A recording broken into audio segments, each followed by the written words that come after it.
നിരാലംബരായ കുടുംബത്തിന് ഹരിപ്പാട് കരുതൽ ഉച്ചയൂണ് കൂട്ടായ്മയുടെ മുൻകൈയിൽ നിർമ്മിച്ചു നൽകിയ വീടിന്റെ ഗൃഹപ്രവേശന ചടങ്ങ് നടന്നു. പത്തിയൂർ പഞ്ചായത്ത് 1-ാം വാർഡ് ശ്രീനിലയം വീട്ടിൽ വിജയകുമാർ സന്ധ്യ ദമ്പതികൾക്കാണ് അന്തിയുറങ്ങാൻ ഒരിടമൊരുങ്ങിയത്.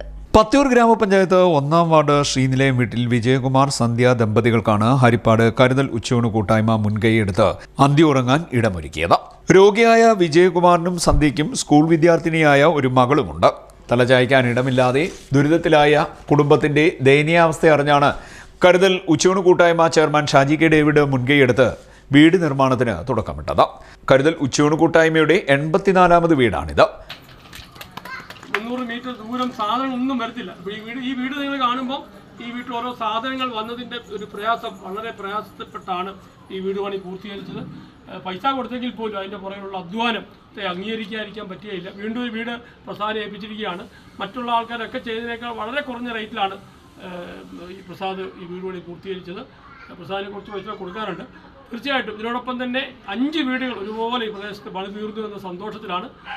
ഒപ്പം തന്നെ വളരെ സന്തോഷം നമ്മുടെ ബിജു എസ് പിള്ള രാമപുരം സ്കൂളിൽ ഒരാൾക്കല്ല പല കുട്ടികൾക്ക് എല്ലാ മാസവും 2000 രൂപ നൽകുന്ന വിധത്തിലുള്ള എൻഡോമെൻ്റ് ഏർപ്പെടുത്തുന്നുണ്ട്. ഈ മകൾക്കും പഠിക്കുവാൻ വേണ്ടി 2000 മെമ്പറെ ഏൽപ്പിക്കുന്നു. 2000 രൂപ എല്ലാ മാസവും പഠിക്കുവാത്തക്ക വിധത്തിൽ ബിജുവിനോട് കുടുംബത്തിനോട് നന്ദി അറിയിക്കുന്നു. അങ്ങനെ ഒത്തിരി പേരുടെ സഹായം. ഈ ഓരോ സാധനങ്ങൾ കഴിഞ്ഞ ദിവസം ഏറ്റവും അവസാനം പണിയുന്ന വീടിനെ ഓരോ സാധനങ്ങൾ എപ്പോൾ തീരുന്നോ ആ നിമിഷം, ശരിക്കും പറഞ്ഞാൽ ദൈവത്തിൻ്റെ അനുഗ്രഹം എന്ന് പറയുന്നത് നമ്മൾ കുറേ കോടികൾ നമുക്ക് ലഭിക്കുന്നതല്ല. ഇത്തരത്തിലുള്ള പ്രയാസങ്ങളിൽ ഇടപെടുമ്പോൾ ആ ഇടപെടലിൽ ദൈവത്തിൻ്റെ കരസ്പർശം നമുക്ക് കാണാൻ പറ്റും. ആ ദൈവത്തിൻ്റെ അനുഗ്രഹം നമുക്ക് കാണാൻ പറ്റും. അത് അനുഭവിച്ചുകൊണ്ടിരിക്കുന്ന കാലയളവാണ്. എല്ലാവരും ചോദിച്ച് ഇത്രയും വീട് പണി നടക്കുമ്പം 10-6 പഞ്ചായത്തിലെ വീട് പണി തുടങ്ങണോ എന്നൊക്കെ അതിൻ്റെ കൂട്ടത്തിൽ വേണോ, തീർന്നിട്ട് പോരായോ. പക്ഷേ വളരെ ശക്തമായ ദൈവത്തിൻ്റെ ഒരു ചിന്ത പ്രകാരമാണ് തുടങ്ങിയത്. ആ വീടിൻ്റെ റൂഫൊക്കെ കഴിഞ്ഞു. ഇന്ന് വീട് തേച്ചുകൊണ്ടിരിക്കുന്നു. ജൂൺ 1-ാം തീയതി ആ വീടിൻ്റെ പണി പൂർത്തീകരിക്കുകയാണ്. ആ വീട്ടിൽ മഴയ്ക്ക് മുമ്പ് ഒരു കുടുംബം സുരക്ഷിതമായ ഒരു കിടപ്പാട്, സുരക്ഷിതമായ ഒരു സ്ഥലം എന്നുള്ള വലിയൊരു പ്രശ്നമാണ്. എല്ലാവരും സർക്കാരിനും പഞ്ചായത്തും ചെയ്യാൻ പറ്റത്തില്ല. നമ്മുടെ ദുഃഖം പ്രയാസം കാണുമ്പം അവരുണ്ടല്ലോ ഇവരുണ്ടല്ലോ പറഞ്ഞ് മാറി നിൽക്കാതെ അവിടെ നിന്ന് ഇടപെട്ടാൽ, ഞാനും ആദ്യം ഒന്ന് ഭയന്നു പോയി ഈ വീടിൻ്റെ വഴി ഇത്ര ദൂരമൊക്കെ എങ്ങനെ എത്തും. പക്ഷെ അതൊക്കെ വളരെ അതിശയകരമായിട്ട് ദൈവം നടത്തി.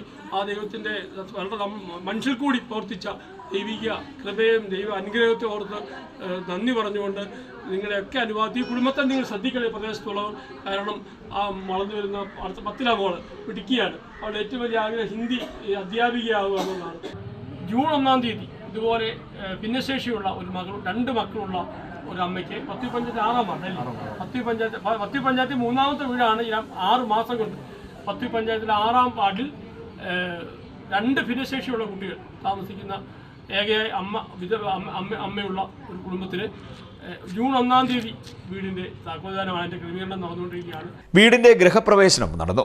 വീടിന്റെ കരാറുകാരൻ പ്രസാദിനെ ഗ്രാമപഞ്ചായത്ത് അംഗം രാജീവ് പൊന്നാട അണിയിച്ച് ആദരിച്ചു. Tata solar dealer Biju S Pillai എല്ലാ മാസവും വീട്ടിലെ വിദ്യാർത്ഥിനിക്ക് പഠന സഹായവും എല്ലാ മാസവും 2000 രൂപ വീതവും നൽകാമെന്ന് അറിയിച്ചതായി കരുതൽ ഉച്ചയൂണ് കൂട്ടായ്മ ഭാരവാഹികൾ പറഞ്ഞു. പത്തിയൂർ ഗ്രാമപഞ്ചായത്ത് അംഗം രാജീവ്, അഷ്റഫ് കാട്ടിൽ, Jose, Subhash, Reji, Bindu, Biju S Pillai, Babu S Pillai, Ramapuram school അധ്യാപകൻ റഹീം തുടങ്ങിയവർ ചടങ്ങിൽ പങ്കെടുത്തു. CDNet news, Kayamkulam.